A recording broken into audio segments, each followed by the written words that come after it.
Selamat datang di channel Alur Donghua. Sebelum menonton, silahkan subscribe, biar Mimin tambah semangat update-nya. Cahaya bintang terpancar dengan cemerlang dari piring.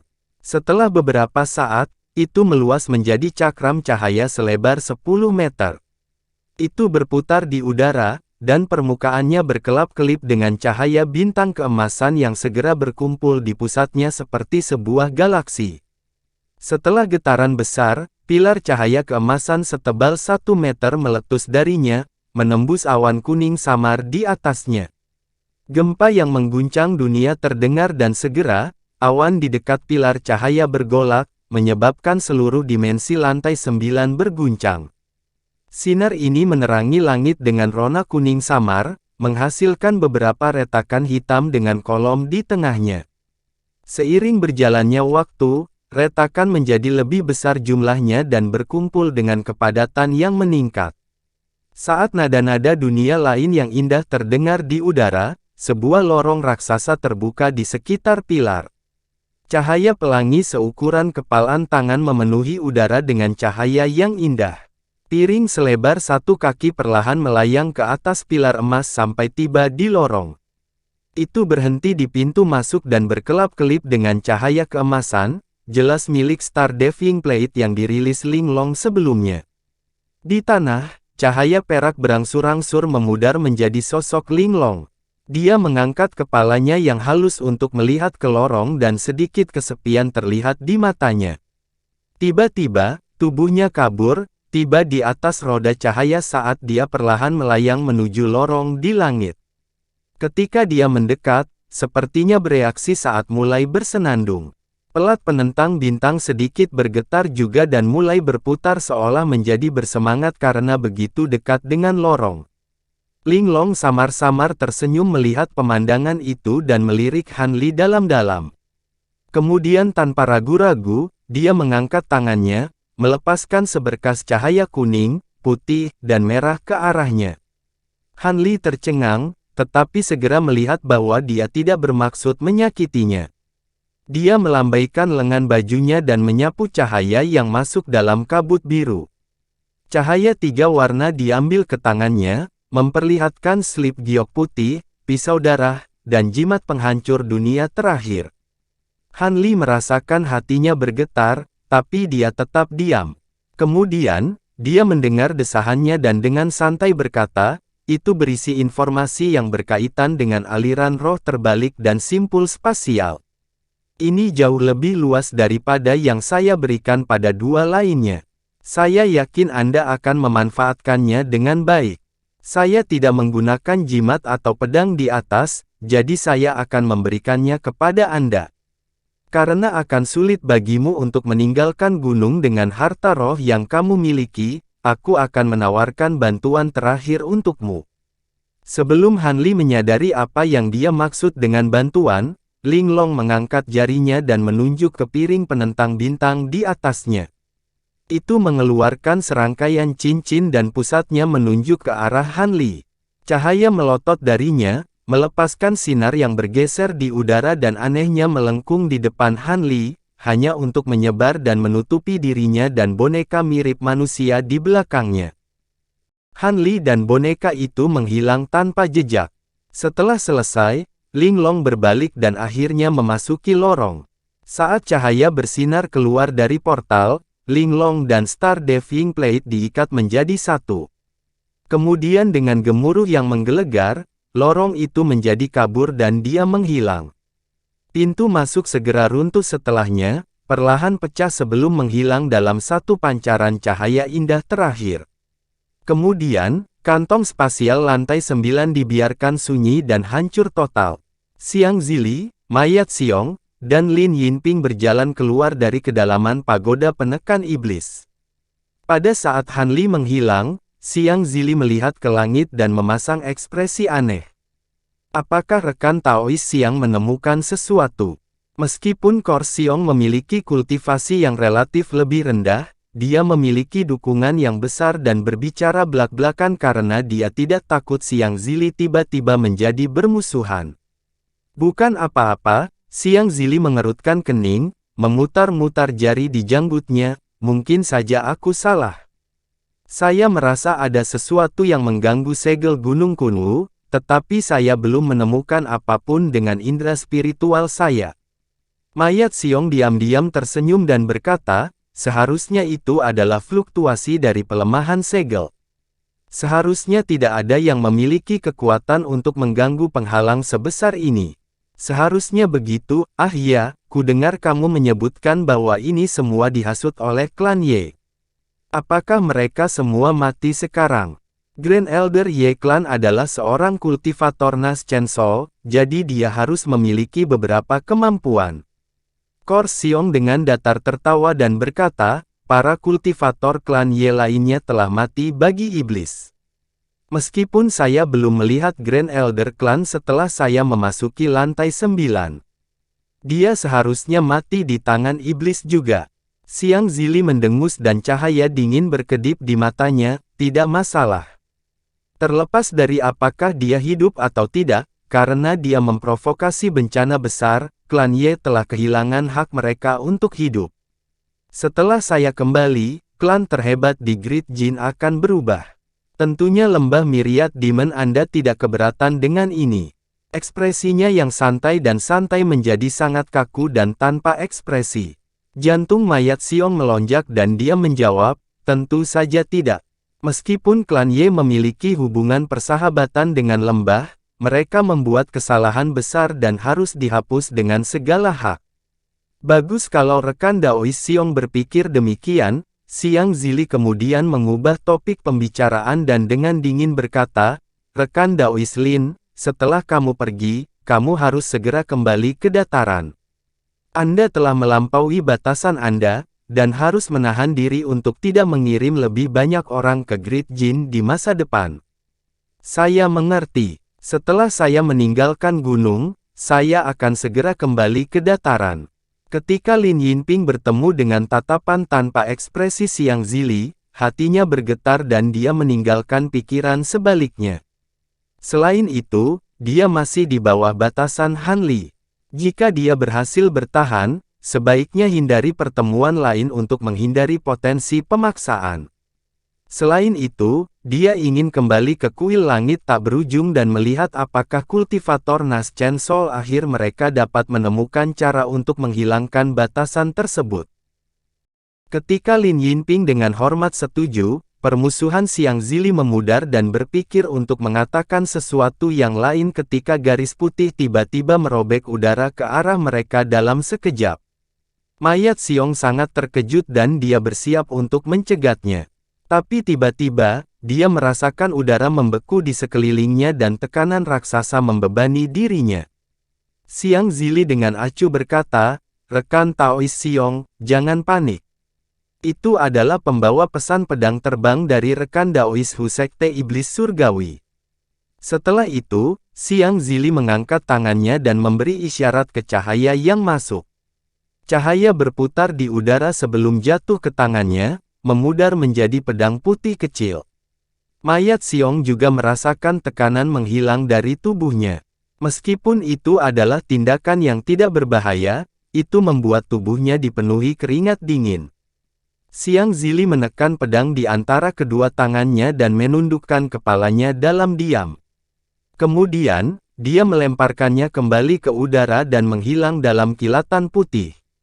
Ayo pergi, Xiang Zili melihat ke arah kilatan putih dan dengan tenang berkata, rekan Taois Hu telah memasuki gunung. Kami akan bertemu bersama dengannya. Kemudian, kami akan mengumpulkan Sekte Nanjiang dan segera menyegel kembali gunung itu. Mayat Xiong dan Lin Yinping tidak mengajukan keberatan dan bertindak tanpa mempedulikan Ling Long dan Han Li. Di suatu tempat di puncak gunung yang indah di Nanjiang, beberapa kultivator kondensasi Qi sedang berdiskusi di sebuah paviliun kecil tentang kejadian baru-baru ini di wilayah tersebut. Seorang pria parubaya berjubah putih sedang membuat daftar tebakan tentang apa yang ada di dalam segel ketika sinar emas melintas di atas mereka. Dalam ledakan yang menggelegar, pilar cahaya ditembakkan dan menghancurkan sebagian besar bangunan. Para kultivator menyaksikan dengan takjub saat seorang berjubah biru dan siluet perak muncul di dalam kolom cahaya. Kultivator berjubah biru itu terhuyung-huyung dan melambaikan tangannya, menyebabkan siluet perak itu tiba-tiba menghilang. Para kultivator tingkat rendah itu disetrum menjadi patung. Setelah Hanli mendapatkan kembali keseimbangannya, dia melihat sekelilingnya dan melihat beberapa kultivator di bawahnya. Dengan suara blak-blakan, dia bertanya, "Di mana tempat ini?"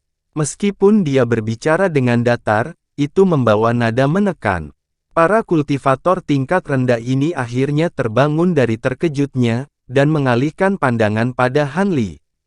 Mereka semua memiliki ekspresi yang sangat berubah, tidak dapat melihat melalui kultivasinya.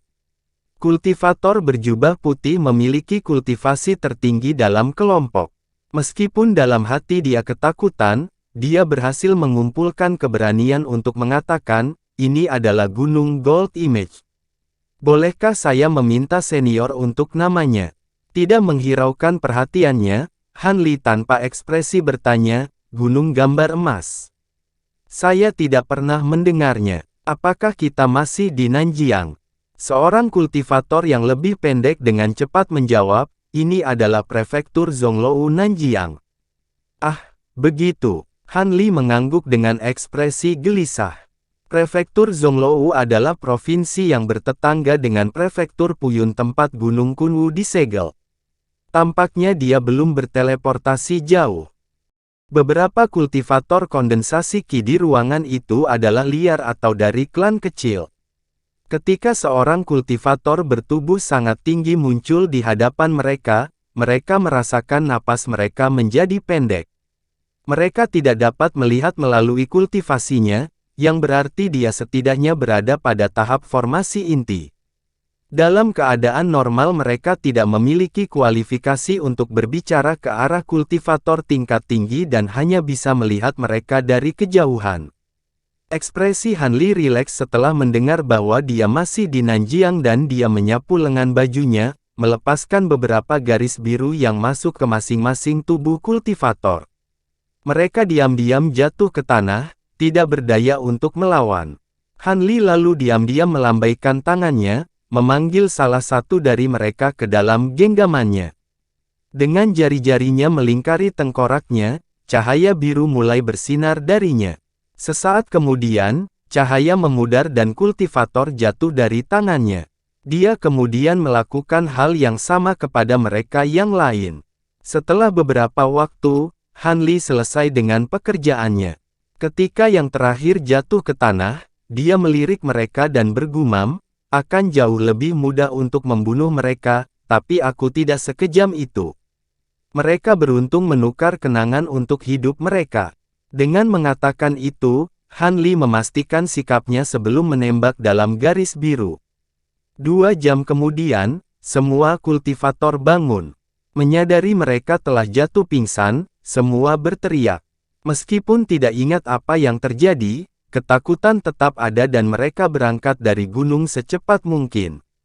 Pada saat itu, Hanli sudah puluhan ribu kilometer jauhnya, terbang dengan santai memeriksa slip batu giok putih yang diberikan Linglong kepadanya sebelumnya.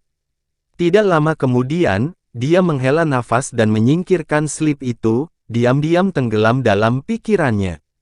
Dia sekarang memiliki 2 jenis informasi yang berbeda. Salah satunya adalah pengantar untuk membalikkan aliran roh dan formasi mantra besar yang digunakan oleh para kultivator dari alam roh untuk membukanya. Formasi mantranya rumit di luar dugaan, dan akan membutuhkan batu roh kelas atas untuk mengaktifkannya.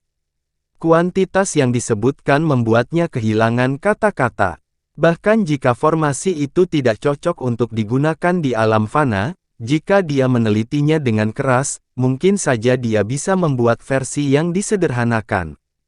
Dia akan dapat menggunakan pengetahuan ini untuk digunakan dengan cara itu. Porsi informasi lainnya adalah simpul spasial di alam fana.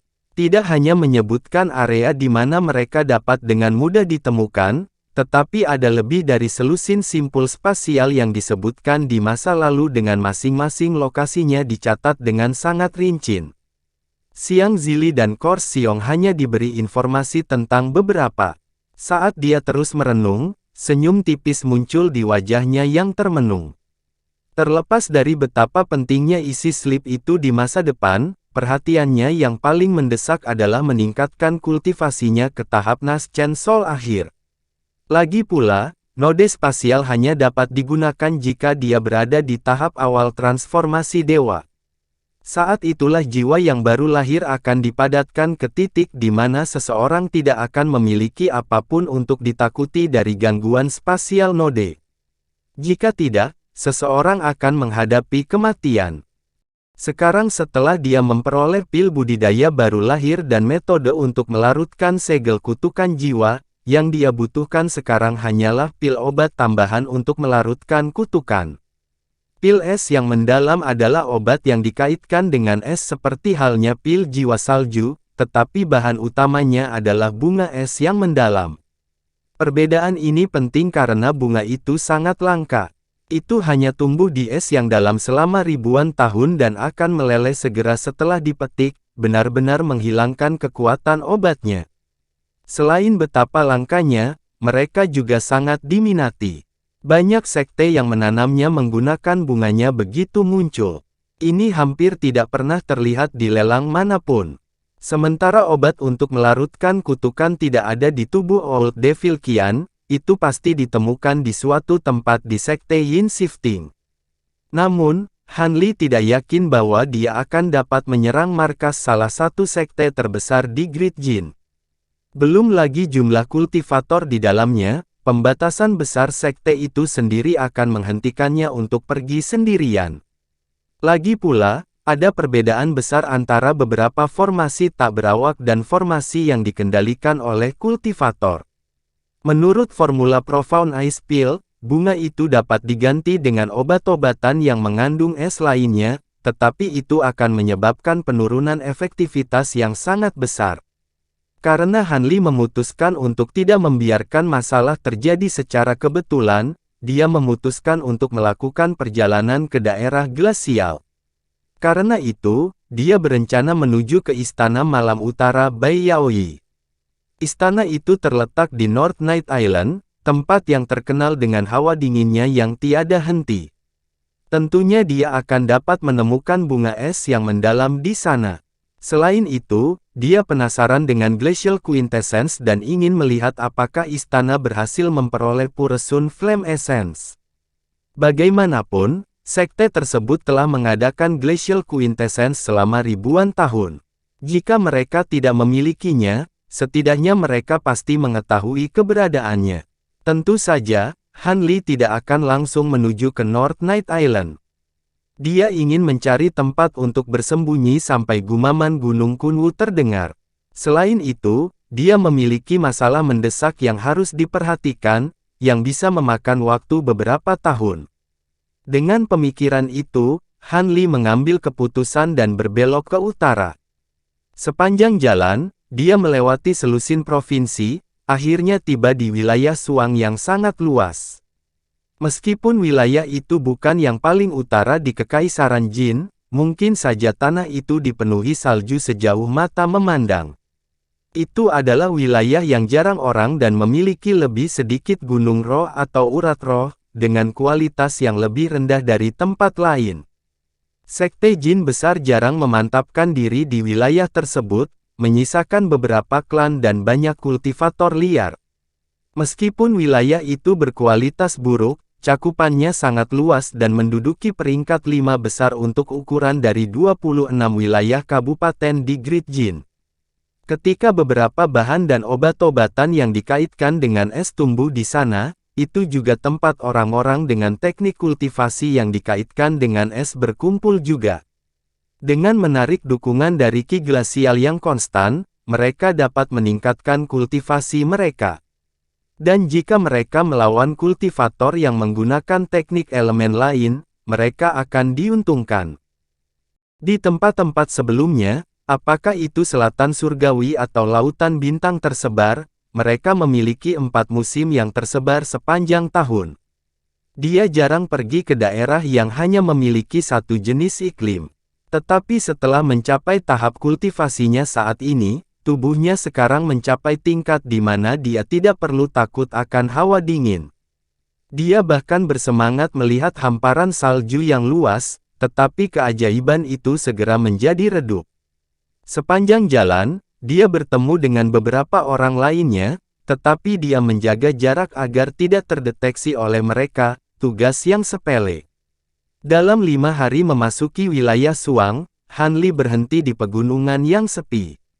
Meskipun kecil, itu memiliki pembuluh darah roh dengan kualitas yang dapat diterima.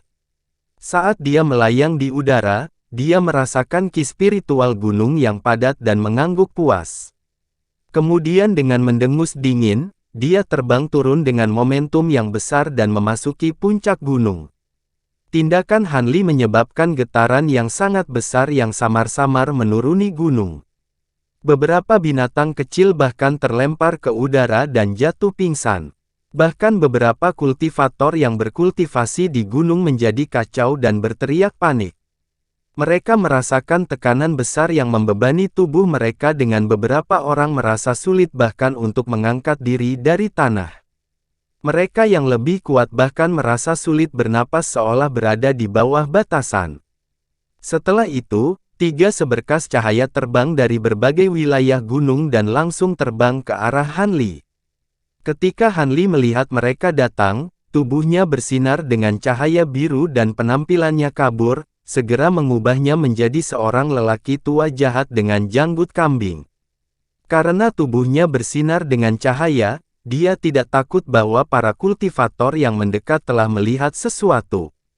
Garis-garis yang masuk memudar untuk mengungkapkan 2 pria tua berjubah hitam dan seorang pria besar berjubah abu-abu. Pria yang lebih muda dan lebih besar berdiri di depan dengan 2 pria tua di belakangnya. Han Li mengangkat alisnya, tapi dia tidak menemukan sesuatu yang luar biasa. Pria besar itu berada di pertengahan formasi inti sementara orang tua itu berada di akhir pendirian yayasan. Ketiganya juga mempraktikkan teknik kultivasi yang sama. Sebelum Han Li berbicara, pria berjubah abu-abu itu dengan marah memeriksa Han Li dengan indera spiritual, tetapi ekspresinya berubah dan amarahnya menghilang, segera berubah dengan senyum tunduk. Junior ini adalah Master Klan Li, Li Zongtian. Apakah Anda punya perintah? Saya akan melakukan yang terbaik untuk membantu Anda. Pria besar itu berbicara dengan sangat hormat. Rasa gentar melekat di hatinya setelah dia melihat penampilan menakutkan Han Li. Aku tidak peduli dengan klanmu. Saya memiliki pandangan saya di gunung ini. Turun dari itu. Saya akan memberi Anda setengah hari untuk mempersiapkan. Han Li berbicara dengan suara serak dan nada sedingin es. Kata-katanya hampir lebih dingin daripada angin sedingin es yang menggigit.